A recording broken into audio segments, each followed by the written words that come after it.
Antum mencintai pemain bola kafir, boleh nggak? Nggak boleh. Away from 2, 3, 4. Wonderful, wonderful, wonderful. How good is he? Nggak boleh.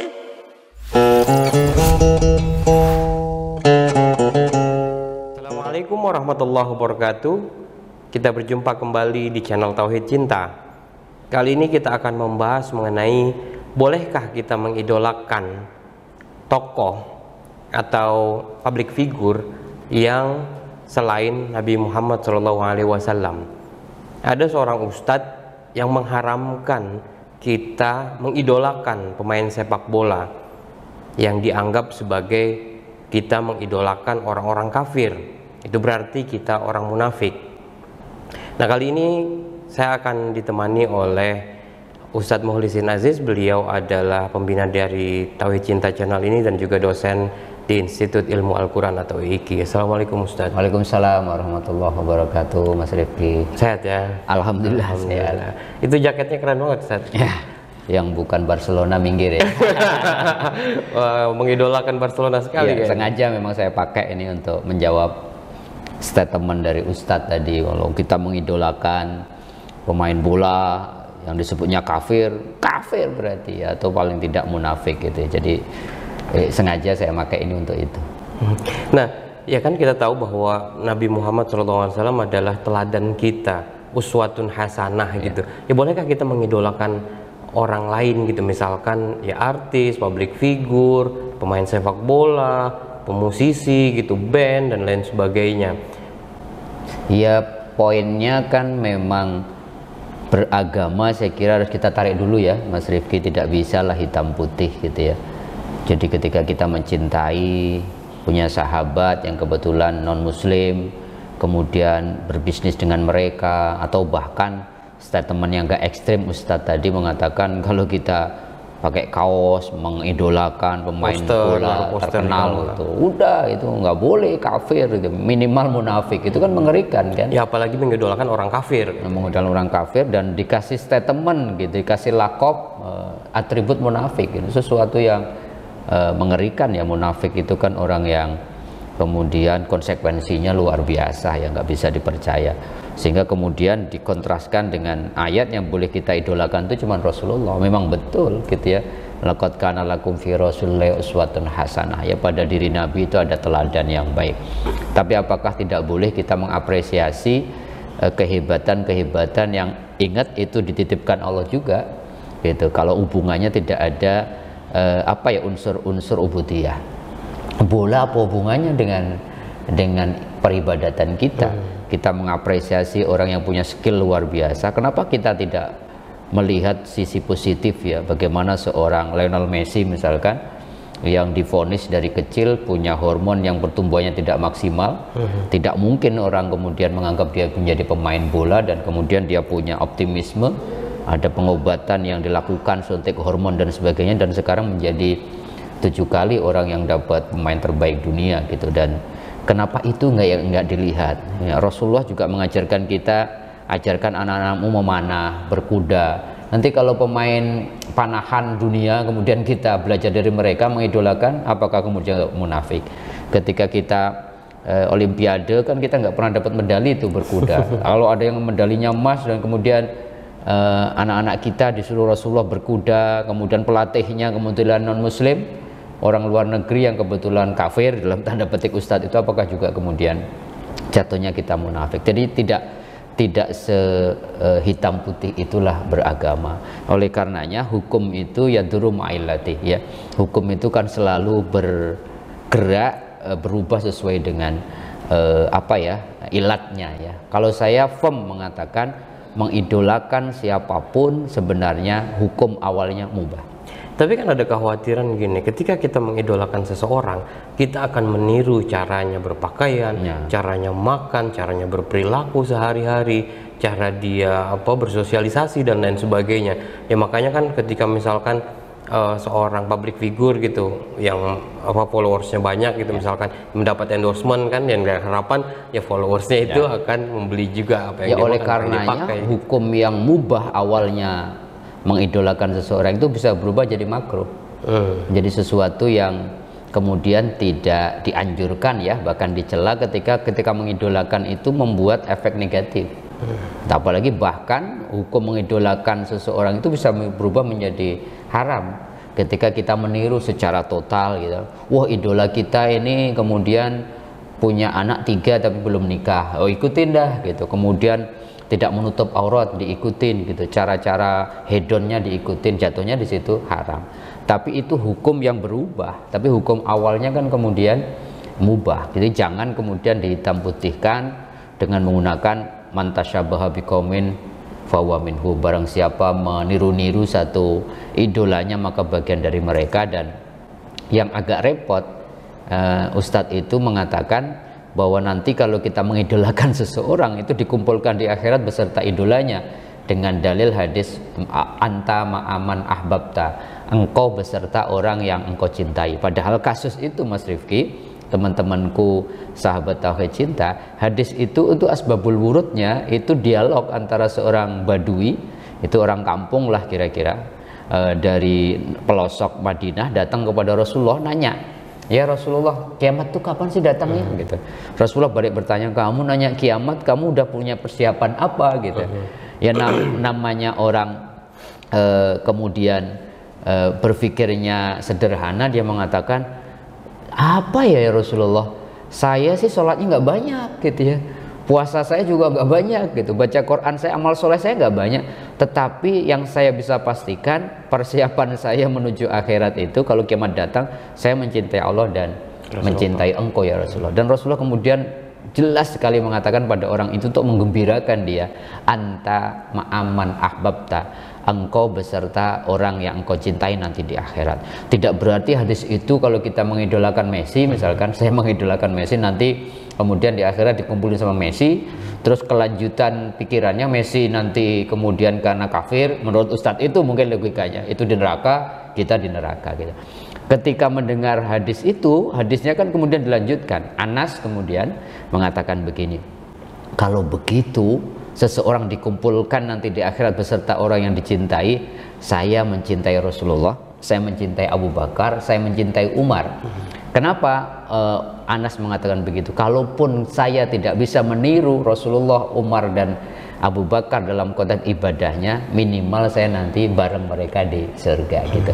Jadi ayat apa hadis itu saya kira harus dipahami di situ, sehingga kemudian saya pengen mengatakan begini, Islam itu pernah jaya 7 abad, itu gara-gara terbuka. Artinya apa? Mengapresiasi kelebihan-kelebihan non-muslim dalam bidang-bidang tertentu, kemudian diserap menjadi nilai-nilai keislaman. Penerjemahan buku-buku Yunani, filsafat dan sebagainya itu kan bagian dari kosmopolitan Islam ya, terbuka. Artinya apa? Saya ingin betul-betul menekankan, kita boleh mencintai, mengidolakan siapapun, mubah sebenarnya, tetapi menjadi offset ketika kita meniru semua idola kita, ketika offsetnya itu bukan idolanya, tetapi apa yang dilakukan oleh idola itu, ya offset sesuai dengan ketentuan Allah dan Rasulnya, cara bersikap, auratnya, tindakannya dan sebagainya. Kalau itu diikuti semua ya menjadi rusak gitu. Bahkan kalau mau ditarik lebih dahsyat lagi, pakai Al-Baqarah 165, kita tidak boleh mencintai kecuali mencintai Allah. Walladzina amanu asyaddu hubbalillah. Orang yang beriman itu tidak boleh cintanya dibagi kecuali hanya untuk Allah. Kalau enggak syirik loh gitu. Tapi kan bukan itu, mencintai Rasulullah karena Allah, mencintai orang tua kita karena Allah, mencintai idola kita walaupun mungkin dia non muslim, tapi kita mengapresiasi semangatnya. Kayak Ronaldo itu, bayangkan gitu ya, dia 1 jam lebih dulu daripada teman-teman latihannya datang, dan dia kemudian setelah teman-teman latihannya pulang, dia nambah 1 jam latihan lagi. Kenapa enggak itu yang kita ambil, etosnya, kemudian semangatnya, kegigihannya, sehingga umur 37 tahun sekarang masih performanya luar biasa. Nah, nilai-nilai positif itu yang mestinya kita ta'assubkan gitu. Mengidolakan, fanatik boleh, tapi fanatik sama nilai-nilai, bukan sama person.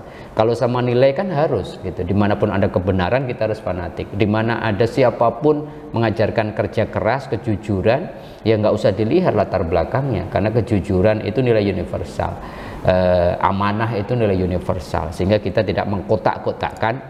Saya hanya bisa berguru dan mengidolakan orang-orang Islam saja. Sementara banyak inspirasi yang kemudian Rasulullah pun mengatakan antum a'lamu bi umuri dunyakum. Artinya apa? Memberikan keluasan dalam konteks muamalah. Kita boleh mengambil nilai-nilai. Bayangkan ini kalau kemudian vaksin kita harus nunggu dari produsen negara-negara muslim, ya kita belum vaksin semua gitu. Jadi saya kira agama tidak sehitam putih itu, kita harus kontekstual ya dalam beragama. Jadi kita nggak boleh fanatik ya terhadap personnya gitu. Ya kita fanatik pada nilai-nilai, pada prestasinya, pada semangatnya, pada etosnya, pada girohnya gitu ya. Betul. Ya seperti ada hadis kan yang mengungkapkan bahwa ahbib habibaka haunan ma gitu. Ya. Apa cintailah kekasihmu, atau dalam konteks ini idolamu ya secukupnya saja, dan bencilah orang yang kamu benci ya secukupnya juga gitu loh. Itu gimana konteks hadis ini? Ya artinya itu kan tidak boleh fanatisme buta, berlebih-lebihan. Semua kemudian kalau berdasarkan apa yang dikatakan idola, cara memakai pakaiannya, cara hidupnya, kalau itu fanatisme buta diterima semua, nggak ada filter nilai-nilai keislaman, itu yang dilarang gitu. Membenci pun jangan terlalu, karena kebencian kita yang terlalu itu biasanya kebencian pada person, bukan kebencian pada karakter dan sifat. Kalau orangnya berubah kenapa tidak gitu ya. Dan Rasulullah mengajarkan itu, Mas Rifki. Rasulullah itu begitu pemaaf. Kalau orang Umar bin Khattab itu kurang apa sih sebelum masuk Islam? Khalid bin Walid itu kurang apa memusuhi Islam gitu ya. Tapi kemudian ketika mereka berubah, ya kemudian dalam bahasa hadis itu ya orang yang mencintai karena Allah, membenci pun karena Allah. Karena di situ apa? Yang harus dipegang adalah Allah. Allah cinta nggak sama orang itu? Kalau dia cinta ya kemudian kita mencintai. Allah membenci nggak orang itu? Kan bukan membenci hambanya tapi perbuatannya. Maka kan ada doa yang indah itu, Mas Rifki ya. Allahumma inni as'aluka hubbaka wa hubba may yuhibbuka wa hubba kulla amalin yuqarribuni ila hubbik. Jadi ya Allah, aku mohon cintamu, cinta orang yang mencintai orang yang mencintaimu, dan segala aktivitas apapun yang mendatangkan cintamu kepadaku. Aktivitas kan macam-macam. Kalau seorang kerja keras kan Allah senang. Seseorang jujur, dan kita bisa belajar jujur, kerja keras, optimisme, kemudian etos kerja yang mantap gitu kan dari siapapun. Jadi ya sebenarnya cinta dan benci juga tipis ya. Bisa jadi orang yang dulu kita benci kita jadi cintai, begitu pun juga sebaliknya. Maka koridornya gitu. Harus mencintai karena Allah, membenci pun karena Allah. Ya bisa jadi Ustadz dulu juga nggak mengidolakan Barcelona gitu ya. Sekarang jadi nggak boleh fanatik. Pokoknya apapun yang terjadi gitu. Yang repot kan biasanya fanatisme buta. Ya kasus Pilpres gitu ya. Itu fanatisme buta kan, sampai kemudian pokoknya apa yang dikatakan idola kita pasti benar. Pasti benar. Dan sampai harus diikuti. Kemudian Allah pun dibawa-bawa itu. Seandainya kalah gitu, nggak ada lagi yang menyembah Engkau ya Allah. Ya, itu diancam dan itu terjadi bukan hanya Pilpres di Indonesia. Persoalan-persoalan politik dijadikan senjata membawa-bawa nama agama itu kan dulu di mimbar-mimbar pengajian dulu di zaman nggak jauh dari Rasulullah wafat gitu ya, sehingga banyak hadis palsu itu kan munculnya fanatisme buta berlebihan, memuji khalifah yang didukung dan kemudian mencaci maki pendukung yang berseberangan, dan itu menggunakan hadis-hadis palsu. Itu mengkhawatirkan saya kira kalau itu dibiarkan. Oke, terakhir Ustaz. Ya, kita kan tahu bahwa Rasulullah adalah uswatun hasanah kita, ya teladan kita. Nah, Rasulullah sendiri punya nggak sih idolanya? Ya, apakah nabi-nabi para nabi sebelumnya? Ya tentu saja dalam hal ini Allah ya, karena ada hadis qudsi takhallaqu bi akhlaqillah gitu. Ya berakhlaklah dengan akhlak Allah. Ya pasti nabi mengidolakan Allah sendiri gitu kan. Tapi manusia atau makhluk Allah. Ya, kalau kita baca rukun iman itu kan mengkonfirmasi sebuah pesan bahwa kita harus menghargai kitab-kitab sebelumnya. Dan menghargai kitab-kitab sebelumnya berarti mengimani para nabi sebelum Rasulullah. Alladzina yu'minuna bima unzila ilaika wa ma unzila min qablik. Artinya apa? Rasulullah menghargai Nabi Isa. Ketika pertemuan Isra Mi'raj itu di Masjidil Aqsa itu kan Rasulullah berjamaah dengan para nabi dan rasul. Pasti Rasulullah mengidolakan kakek buyutnya Nabi Ibrahim gitu, dan nabi-nabi sebelumnya. Artinya apa? Artinya bahwa semuanya muaranya harus sama Allah. Tetapi bagaimana doa tadi mengatakan bagaimana kita mencintai orang-orang yang mencintai Allah.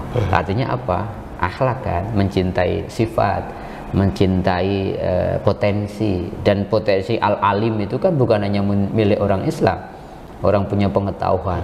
Potensi ar-razak itu orang yang senang berbagi. Masa kita nggak boleh mengidolakan seorang yang mendonasikan hampir separuh hartanya untuk voluntary, untuk sesuatu yang bersifat kemanusiaan? Masa kita nggak boleh mengidolakan mereka? Yang menjadi persoalan, kita mengidolakan satu tokoh, kemudian aturan-aturan agama kita tinggalkan, ya. Cara-cara berpakaian tidak kita abaikan lagi, kemudian cara-cara bicaranya juga seenaknya, hidupnya hedonis. Itu ya nggak usah mengidolakan. Mau yang muslim pun kalau itu diidolakan juga nggak boleh kalau melanggar aturan-aturan agama. Oke, terima kasih luar biasa ya. Semoga bermanfaat buat kita semua ya. Jangan sampai kita mengidolakan seorang karena fanatisme buta.